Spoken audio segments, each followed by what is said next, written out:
Sure. Well, I mean, what happened was I felt myself falling into the hype.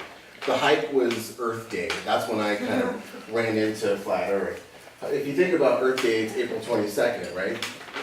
So on April 22nd, I'm trolling Earth page or Sphere Earth imagery. And there's people commenting and going on about, you know, we need to save Earth this way, we need to save Earth that way.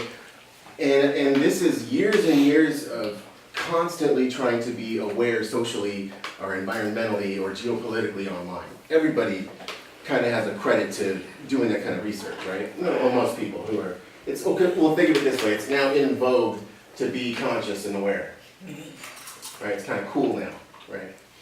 But, so anyway, there was somebody who randomly mentioned something about FE and I didn't know what that meant. And so I looked into their page and their cover page or whatever, just small little clues, you know, you're always looking for clues. And I discovered this flat earth topic. That's what it was. And it was the Higher Side Chats. It was a radio show coming out of Southern California. And I resonated with the way the Higher Side Chat DJ or MC was going on about talking about flat earth. It wasn't, you know, well, usually when you're trying to get an interview off the web or something, it's always shrouded in mystery and too much esoteric, you know, garb. Okay, but this was just a show from Southern California where it was fresh, it was off the cuff, and then we're just going to talk about something, no big deal. And it kind of it created the environment for me to just want to look into the flat earth topic. And then I realized there's these principles that we had been overlooking as far as observation. I'm reintroducing the scientific method to myself, and I'm thinking to myself, I do have a little bit of assumed hubris on what I think I know currently, and I need to settle down and take in something and challenge myself. And that's exactly what I did. I put the bias up on the shelf, and I just had both ears open, both eyes open, and I kept reviewing this topic. No curvature, lack of curvature. And so I'm looking at the ball earth argument and I'm like, well, where are the ballers talking about the proofs of curvature? I'm seeing on the flat earth end, I'm seeing all these locations that are like flat, square mile locations all over the topography. And I'm thinking to myself, well, there's all these flat spots, when do they start curving? Sure. You know, so I kind of thought to myself, so then it kind of psychologically, I'm like, what is going on? I'm really about to toss the ball, the heliocentric model. Because I understand now that yes, it does work on paper. You can see that it works on paper, it wants to.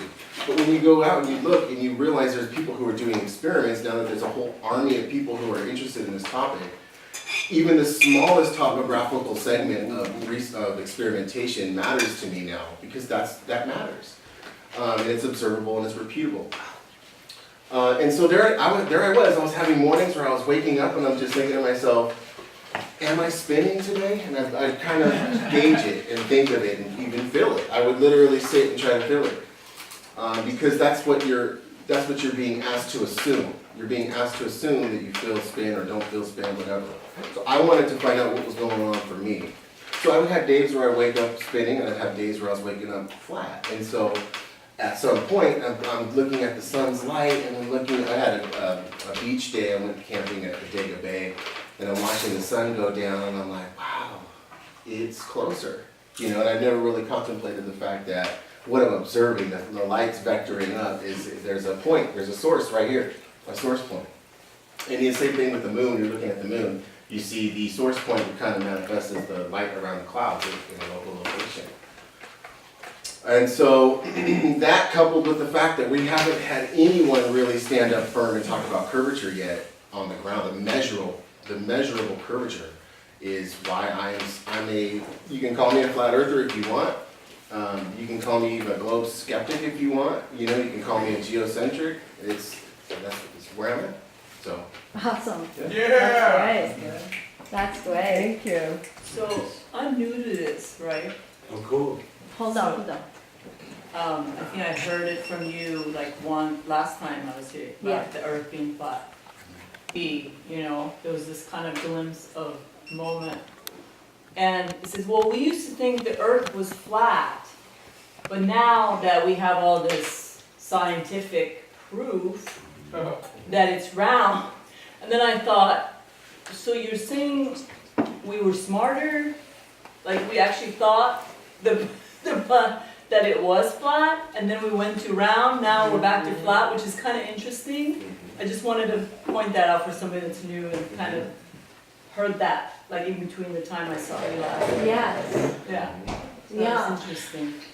What's fascinating, what was fascinating for me is when I started to share my cosmology with people who didn't share it, the reaction. Because, you know, you heard me maybe say earlier, like, this is a religion, that scientism is a religion, like NASA created a religion for atheists. Well, look at the reaction to Nate's question, a very basic question of going Right. into the thermosphere. Right. 3,000 degrees, I mean, that's so logical. As, But they completely dismiss it. as I've Like, shared, no, we have to go and talk about that later. 'Cause I don't have an answer for you right now. and I know Nate can relate to this, but as I've shared my cosmology with people, you know, if I were Mayan or something, they'd probably be like, oh, that's cool. But because I went through the same indoctrination system they went through, and I came out and I said, look, I don't buy it. I'm gonna go with my own senses. My own senses say the conspiracy is the earth is exactly as it appears, flat motionless. And that once they take you off of that, they can spin you, pun intended, any which way they want. You know what I mean? You're spun out at that point. And then you're gonna buy whatever they're selling. Voting, Right. that voting and shopping is gonna solve it. Well, what Fake they were, I terrorists. think they were selling in this kind of a little thing that I saw on TV was like, if you're smart, you'll think the earth is round now, because when we were stupid, we thought the earth Right. was flat. It's a deep, right? it's a That's deep what level the comment was. I was indoctrination. like, huh? Right, you know, it is a deep level indoctrination, and there are a handful of things that we're indoctrinated at a very young age to believe in. And when those young age indoctrinations are challenged, people lose their shit. They've told me I shouldn't reproduce, they've told me I should die. I've been told some incredibly, some incredible things, you know, like that I deserve death or torture because I think the earth is flat. And what you're seeing there is a jihadist mentality. Their programming is cracking at the seams. It's like Britney Spears shaving her head or whatever. They're losing their minds at something that's penetrating it deeply into their heart. And even Because- jihadists are created by them. Yeah, and they come after you. They want you know, harm done to you because of what you don't think you're spinning around the sun. It's why it's literally almost impossible to go do this in public, is because people will have such a mob mentality against flat earthers. Just because we know the truth, and like he said, I look at my senses and I know the earth's flat and stationary, but I've conducted experiments where stars don't touch the horizon, they don't intersect with the earth plane, they disappear off in the distance. And the star trails do perfect circles around the North Star. They've used the North Star to celestial navigate for 1,000 years. So if Earth's spinning 1,000 miles an hour and going around the sun 66,000 miles an hour and traversing 1.3 trillion miles over the course of a year, while the sun goes around the galaxy, and the galaxy is moving also too, how's the North Star always stationary? And like, you just point out a simple proof like that, and people are like, what are you talking about? And I just toured NASA JPL 3 days ago, and it was like a joke to them that we thought the Earth was flat, and that they waste trillions of dollars. Like, oh, it's a big joke. Look at these flat earthers. And I'm like, yo, they throw it in your face with the UN logo. This is the world government. And they won't tell you there's a world government. What they'll do is they'll tell you the US and Russia, they're not friends, and Russia hacked the US. And if someone hacked someone, you wouldn't know it. And if you think it was Russia, that means the hackers set it up. So they went in there with a bunch of Russian code and set it up so you think it's Russia. You'd never know who hacked the system. It's all to lead you away from the truth, which is a bunch of satanic pedophiles are in the government. Yeah. Exactly. Yeah. That's true. Yeah, they're hurting little kids, and Yeah. it's the saddest thing And- ever. And Yeah. also, they Yeah. also they Dick control sucking both sides faggot. of all the equations. They Yeah. control both sides, so True that. they don't want for us to know that we live in the center of the universe, that we have God powers, and we are very special beings living on this Mm-hmm. plane. They want us to think that we are nothing, absolutely Right. nothing in the scheme Well- of everything, so they can control us at all levels. You can't divide and conquer flat earthers.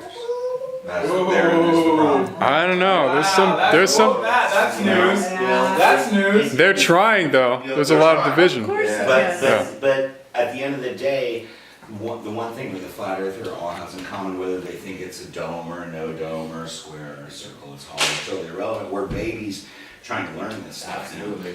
And at the end of the day, we all distrust man-made authority. And that's a dangerous thinking model in the age that we're in. You know what I mean? If you challenge any kind of authority or institution and say, oh, well, you know, and you know, but at the end of the day, it's only your ego that does that. Right. You know, I went to a very expensive East Coast private school that's, you know, one of the top 10 universities in the country. And I gotta tell you, that was a total fucking waste of money. It's taken me a decade Yeah. to undo what they did to me. It's taken a decade to undo what they did to me.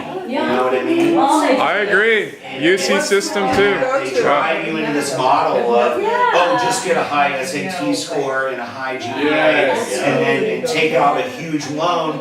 You know, like you're 18 years old and they won't let you drink a beer, but they'll let you take out $100,000 The in rest of debt. your Which life. school? Which school did you go to? I don't talk about it. You know, that's We okay. don't I need don't to want to say.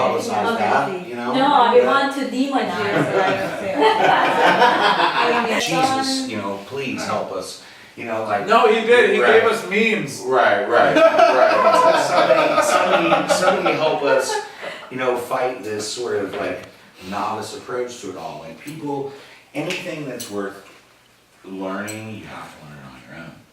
And there's no And they hand, won't. there's no hand holding in this. You That's have to do it. You know, it's like That's playing the piano or hitting a tennis ball really well. You have to do it on your own.